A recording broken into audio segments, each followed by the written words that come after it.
in fact, as I walked over, I passed my old office. I used to work at Lehman Brothers, and I used to run their equity business back in the mid-90s. And I've worked for some other investment banks as well. And I guess I've moved in a slightly different direction. So some of you kindly asked me to come here and speak.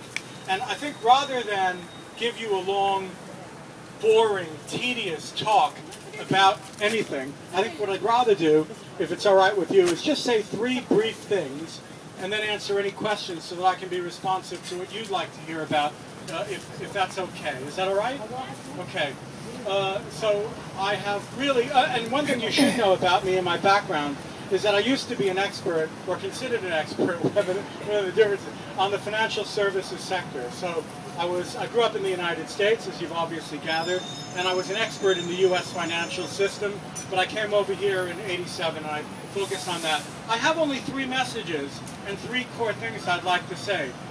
The first and the most important is I just want to thank you all for being here and for doing this, because for too long in our society we've allowed the system to sort of carry on, and we've all, in my world as well, we knew that this was not sustainable. We knew that this was going to end in disaster. It's not like this has caught us all by surprise, but we've all been allowed to drift on and let this just kind of happen. What's really important is that by you all coming here and to St. Paul's and to Wall Street, etc., is that you're the conscience of all of us. You're the people who are actually making us take action, making us realize, putting a mirror up to us and saying, you've really messed things up very, very badly for us, for our children, etc., and we need to call you to task. I don't have the courage to do what you've done. I don't have the, I wish I did, but I don't have it. So I just want to thank you on behalf of all of us for really taking time out of your lives to hold the mirror up to our society and saying it's severely messed up and you've got to fix it. If it weren't for you, we would just carry on, and we would go into disaster. And you all know about that. So the first thing I wanted to do was thank you.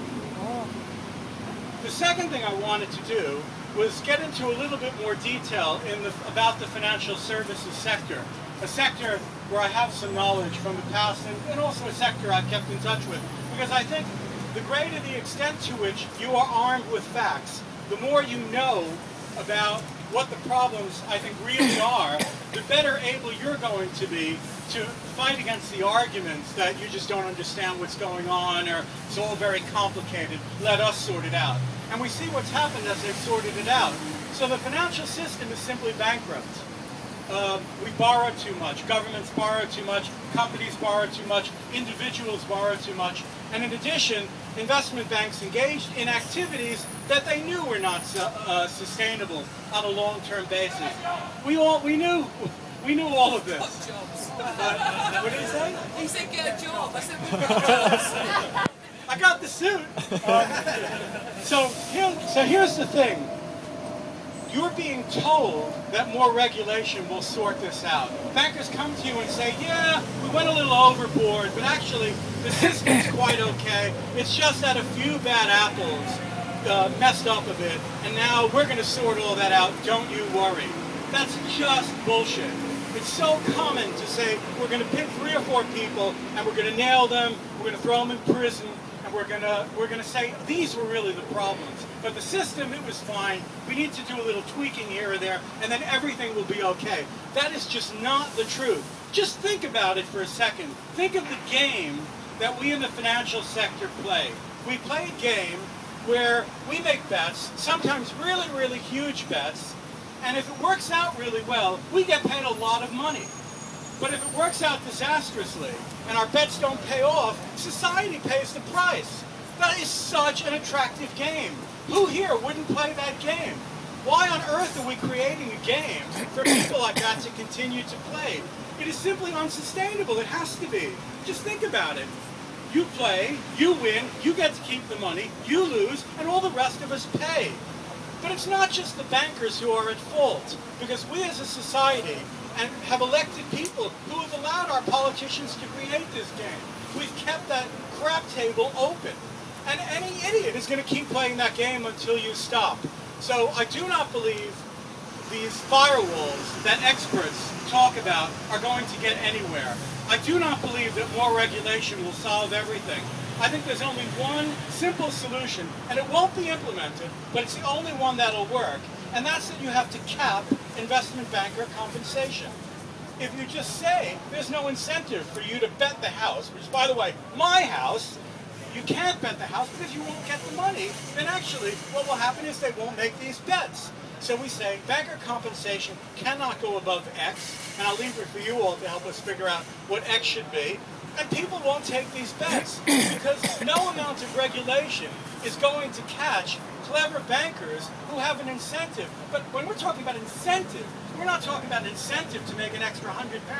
We're talking about an incentive to make an extra £100 million. Who wouldn't do that? And the only way to stop that is to say very simply, we as a state support the banking system. We as a state, we as the public, are actually carrying all of the risk of this system. We are implicitly and explicitly guaranteeing financial institutions. We bailed them out when they messed up. And therefore, it's absurd that anybody in this sector can make more than X. And I will leave it for you all to decide what X should be. But the only way to deal with this problem is to take away the incentive. And if you did, it would work. I don't expect to see it, but I have talked to very senior individuals in the banking sector who really think that if they were to go a little bit down that route, maybe actually they could kind of meet you halfway. That maybe as a gesture of almost self-preservation, if they exercised a little bit of self-restraint, that actually you wouldn't lynch them in the streets, frankly. So I think it's real self-preservation they're thinking about now. And I can't tell you who some of these people are, or at least I won't out of respect for them, because I think they wouldn't like me to say so. But these are very senior individuals in the financial sector in the UK. So the first thing I wanted to do was thank you. The second thing I wanted to do was to say a little bit about the financial sector, and I'm happy to answer any questions about the financial sector. But the third thing I want to do, and I wrote a little bit on the wall over there, is I think it's very important to have an alternative. It's so easy for people to sit back and say, you know, yeah, right, very easy to criticize, but what would you do instead? And what I want to try to do is offer a bit of a solution set about how the economy could work, how it might operate in such a way so that it didn't end in disaster. Because this world is now completely out of balance. The economy showed itself to be not just financially out of balance, but environmentally out of balance. It's an economy that is truly out of balance. And what I try to do in my day job is I try to build, with colleagues, some of whom are here in the audience today, an economy that is in balance. We call it a social economy. And it has one simple difference from the mainstream economy. It's not dramatically different, I have to confess. And those of you who are more interested in very radical systems, I'm just not, I can't get there. And I'm too old. I'm 54. I'm not going to be able to participate in the change of world systems. I only can deal in the limited time I have left on this planet with a society such as it is. And what we're trying to do is build a social economy that has one very important difference from the mainstream economy such as it is today. And that's the companies that we support, like Will's company over there, the companies that we back, the companies that we help get investment are companies that may want to be sustainable, may want to pay their people well, but they have as their most important objectives a social or ethical or environmental purpose.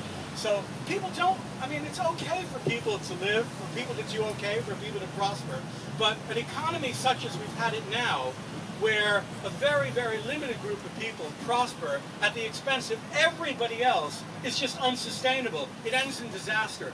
People will be abusing the environment to get there. People will be doing horrible things. But what we think is that if a new set of companies emerge that we call social enterprises, and I'm happy to talk about what we mean by that, which are companies that have on the one hand a financial objective, they want to be sustainable, they want to use the activities of the marketplace to create ethical businesses. And I'll give you some examples in a second. If we support those companies, then we'll have an economy that's back in balance. We'll have a system that doesn't just take into account profit maximization, but a system that also takes into account social impact, CO2 emission reductions, how many ex-offenders you've employed, how many people with disabilities you've employed, how much you've engaged with students, all of those things that we think are the things that matter to us. So the weird thing about all this is that we all know that this kind of, we're just going to focus on GDP growth at all costs, has bankrupted our society and hasn't made people very happy. But yet we pursue these objectives and we just carry on blindly. You all are calling us to task. You all are saying, stop this. And I'm saying there is an alternative. We would estimate the social economy in the UK today to be about 8 to 10% of the economy right now. It includes companies like Cafe Direct, which some of you will have heard of. It includes businesses even in the property sector, like the Ethical Property Company. Get that. It's a company that actually buys up buildings, rents them out to social change organizations, and doesn't charge the same rent. So it charges about a 20 or 25% less rent to social change organizations. It gives them premises at below market rates. So it generates social impact. And the way it funds itself, the way it gets money to be able to buy these buildings, is it actually goes out to investors. So when you all are sitting there thinking, oh yeah, these all sound very complicated things, but what can I do? You can buy shares in the Ethical Property Company. And by the way, I make nothing out of it if you do, so let's make that absolutely clear. The Ethical Property Company is a company I was involved in, I have no involvement in it, but you can go and buy shares in that company. You get a 3 or 4% return, maybe a 5% return over time, but you will know that your money is supporting a business whose purpose is to run its buildings from an environmental perspective and to give social change organizations like Oxfam, Greenpeace, and others a discount on their rent. And I think they're doing something noble. And I can give you 100, 1,000 examples like that. We have on our website 2,700 companies from 80 countries all over the world which have a social impact. So the exciting thing is that actually it is all miserable out there and over there. And it is all feeling quite disastrous, but it isn't all that bad. The news isn't all gloomy, because what we're seeing is that a lot of people are recognizing we pushed this all too far. That actually maybe this was a bad path. And maybe we have to modulate our path a bit here and take social and ethical and environmental consequences into consideration as we build the economy.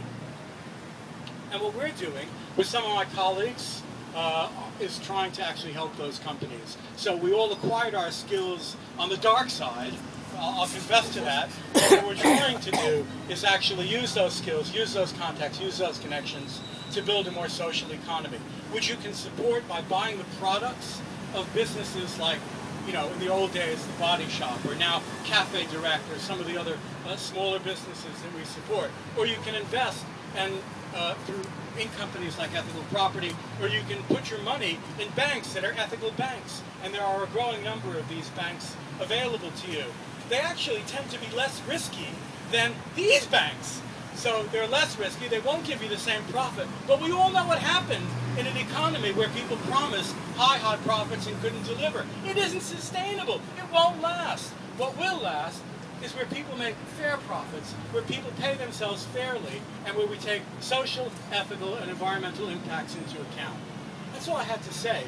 Michael, I'm sorry if you expected me to speak for an hour. My colleagues know I can speak for an hour at the drop of a hat, but I thought that would bore you senseless. So I'll answer any question anybody has about anything related to the banking and financial sector, or the social economy, or anything else you want to ask me about.